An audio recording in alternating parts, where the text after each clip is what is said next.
Basi kopani akka qorichaaf akka dhiyaatan gaaffiin dhiyaateera.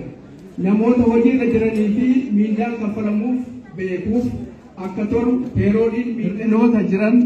dhabamsiisee yookiin hir'isee paartii uummata Oromoo fi uummata biyya kanaaf abdii akka ta'u diitii alaatiin ilaalamuu akka qabu seerri filannoo isaas akkuma olitti eerame koreen kun sana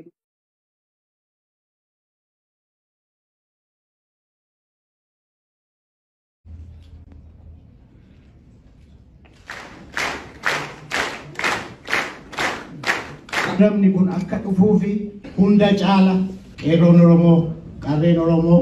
dhiiga